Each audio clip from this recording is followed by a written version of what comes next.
When you're thinking about something, how do you know what you want to do versus something that you don't want to do? Now, the very easy answer that I can give you is to think about what immediately follows that. So, if you are thinking about, like, do I want to go out Friday night?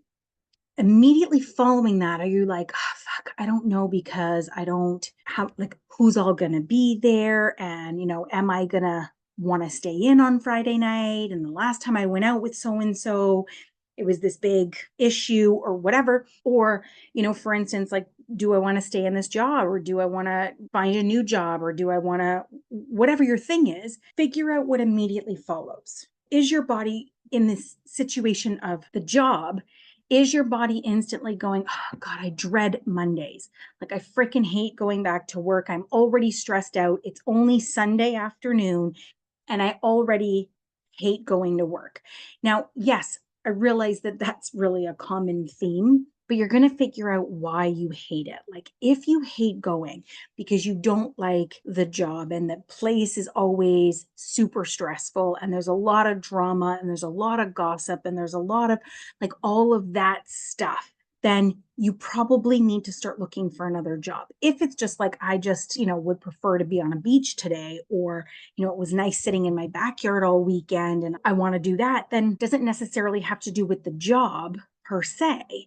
What we want to focus on is, like, what are your thoughts? What are your feelings? What are the reactions that you are having to the thing you're trying to figure out? Do I want to be in a relationship? Do I want to go for a walk with this friend? Do I want to stay in this coaching group? Or whatever your dilemma is, this is where you want to tune into, like, what am I thinking? What am I feeling? What immediately follows that? When I say immediately, I don't mean like in the next 3 to 5 seconds. Yes, that is important, but also so is the next 3 to 5 hours or the next 24 hours. If you were like, oh, yeah, totally, like, this would be super exciting and I would love to go. And then you get home or you're not around that person, you're like, I don't really know because, and you start feeling tense and you start looking for excuses and you start trying to figure out, how can I get out of this? Thing is, you don't really want to go. And we have been trained to give people instant answers. You ask me a question, I answer your question. It isn't about me feeling into that. Is this something that I really want to do? Is this something that I'm going to enjoy? Sometimes we're saying yes because we don't want to hurt people's feelings. Sometimes we're saying yes because we don't want to let people down. Sometimes we're saying yes out of distraction. I have a ton of stuff to do at home and I don't even want to look at that. So I'm going to go out here. Not because you want to, but just because you don't want to do this over here, even though this may be totally necessary. And sometimes you're saying yes because you really want to do it.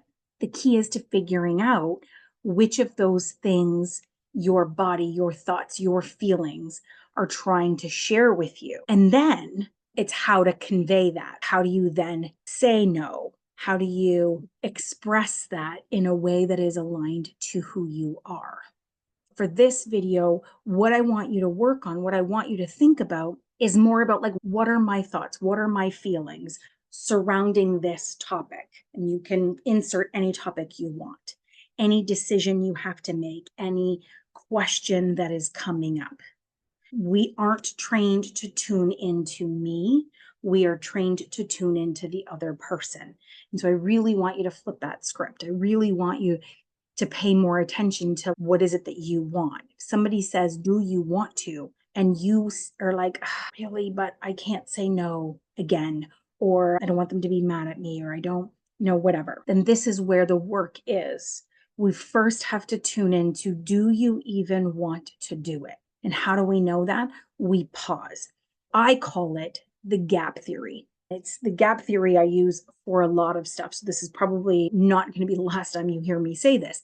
The gap theory is creating a gap between the first piece, so the question, the decision, the all of that, whatever is happening. It could be an argument, it could be anything, anything that comes up for you. And then creating a gap between when you react, when you answer, when you decide. It doesn't need to be immediate. You don't have to say yes or no right now. There is a way to create that gap. Part of that is really being able to tune into your body so that we know what your body wants to do, what you want to do. We know whether this is exciting for you or not, whether this is something you really are going to enjoy or not, and then being able to express that. That's what we're going to cover in the next video.